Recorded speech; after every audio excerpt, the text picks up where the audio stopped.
वेगवेगळे अप्रत्यक्ष कर जे गोळा करत असतात त्यापैकी 17 वेगवेगळे कर जाऊन त्याऐवजी एकच वस्तू आणि सेवा कर लागू होईल आणि या 17 करामधील ठळक कर म्हणजे केंद्रीय विक्री कर, ऑक्ट्रॉय, प्रवेश कर, एलबीटी अशा वेगवेगळ्या नावांनी लावण्यात येणारा तो त्या ठिकाणी कर आहे। हे सगळं होत असताना सगळ्यांना एका गोष्टीची काळजी आहे ज्याचा उल्लेख अनेकांनी केला। ही कर प्रणाली एकदा आल्यानंतर महाराष्ट्र, गुजरात, कर्नाटक, तामिळनाडू यांना मोठ्या प्रमाणावर फटका बसेल अशा प्रकारची चर्चा चाललेली आहे। आता ती भरपाई कशा प्रकारे देणार? ती भरपाई जर देणार असेल तर त्या भरपाईच्या संदर्भामध्ये ठोस आश्वासन मिळालं तरी अर्थमंत्री महोदय पाठीमागचा अनुभव फार वेगळा आहे। एलबीटीच्या संदर्भामध्ये आम्ही देखील सरकारमध्ये ज्यावेळेस होतो त्यावेळेस खूप विचार केलेला होता की लोकल बॉडी टॅक्स काढायचा का नाही काढायचा, त्याच्यामध्ये काय परिणाम होणार। पण ज्यावेळेस लोकल बॉडी टॅक्स तुमचं सरकार आल्यानंतर तुम्ही काढण्याचा निर्णय घेतला आणि 50 कोटीच्या पेक्षा जास्तीचा टॅक्स हा घेण्याचा तुम्ही अधिकार दिला। मी पुणे आणि पिंपरी चिंचवड महानगरपालिकेचं उदाहरण तुम्हाला देतो। हे झाल्यानंतर त्या महानगरपालिकांना तुम्ही सांगितलं की हा टॅक्स आम्ही देऊ, त्यांनी नंतर त्यांचं उत्पन्न वाढवलं। त्यांचं उत्पन्न वाढवल्यानंतर नगर विकास खात्याने त्यांना देणारे पैसे कमी केले। त्यांनी सांगितलं की तुमचं आता उत्पन्न वाढलेलं आहे त्या पटीमध्ये आम्ही तुमचं उत्पन्न त्या ठिकाणी कमी करणार।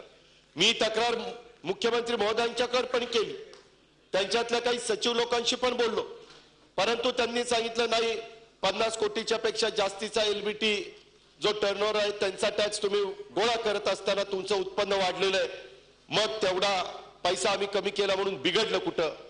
ही अडचण एलबीटी मध्ये आम्ही पाहिलेली।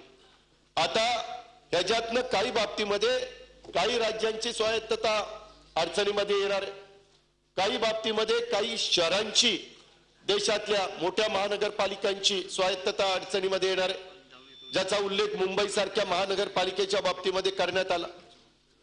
अर्थमंत्री महोदय, मुंबईच्या संदर्भामध्ये आज 6,000 का 8,000 का 10,000 परंतु ऑक्ट्रॉय मुळेच मुंबईचं रोजचे जे पैसे येतात त्याच्यातनं मुंबई महानगरपालिकेचं आर्थिक घडी ही व्यवस्थितपणे बसलेली आहे। एक आहे जगामध्ये फक्त ऑक्ट्रॉय मुंबईमध्येच चाललेला आहे, तो काढला पाहिजे, परंतु तो काढला तर मुंबईला पर्यायी व्यवस्था काय?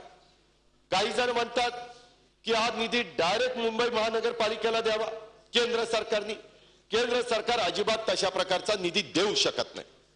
किती काही झालं तर अर्थमंत्री महोदय हा निधी शेवटी राज्य सरकारच्याच तिजोरीमध्ये येणार आणि नंतर राज्य सरकारला तो मुंबई महानगरपालिकेला द्यावा लागणार। एक गोष्ट खरी आहे, ह्या कराच्या निमित्तानं आमच्या आशिष शेलार साहेबांना निश्चितपणे समाधान वाटलं असेल, कारण त्याचं कारण असं आहे अर्थमंत्री महोदय, ज्यावेळेस आता शिवसेनेने किती आणला तरी ह्याला पाठिंबा त्यांना द्यावाच लागणार आहे। त्यांनी केंद्रामध्ये काय भूमिका मांडली त्याच्याबद्दल मी इथं मत प्रदर्शित करण्याचं काही कारण नाही, पण एकदा तुमच्या तिजोरीमध्ये पैसा आला, मुख्यमंत्री भारतीय जनता पक्षाचे देवेंद्र फडणवीस, अर्थमंत्री भाजपचे सुधीर मुनगंटीवार साहेब, पैसा कधी द्यायचा हे तुमच्या हातात। उद्याच्याला निवडणुकीच्या निमित्तानं आशिष शेलार, रमेश कदम सांगायला सुरुवात करा मुंबईकरांना की जर उद्याच्या काळामध्ये मुंबई महानगरपालिका भारतीय जनता पक्षाच्या ताब्यात दिली तर आम्ही तुमचा हा निधी वेळच्या वेळेला देण्याचं काम करू।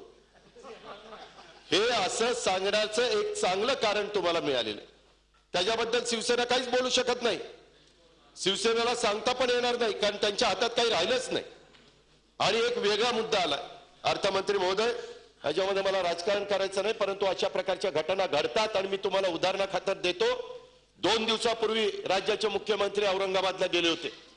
औरंगाबादला त्यांनी भाजपच्या काही लोकांची मीटिंग घेतली, त्याला हरिभाऊ वागडे साहेब होते, त्याला प्रशांत बंब होते, इतर मान्यवर होते आणि त्या मीटिंगमध्ये स्थानिक स्वराज्य संस्था पाठीमागच्या काळात निवडणुका झाल्या त्याच्यातल्या बहुतेक काँग्रेस आणि राष्ट्रवादी काँग्रेसच्या विचाराच्या ताब्यामध्ये, आणि त्याच्यामुळे काय झालं आज नगरपालिकामध्ये देखील तुम्ही जो निधी देता ती स्थानिक स्वराज्य संस्था आहे. त्यांचा अधिकार आहे तो निधी त्यांना मिळाल्यानंतर कसा वाटप करायचा.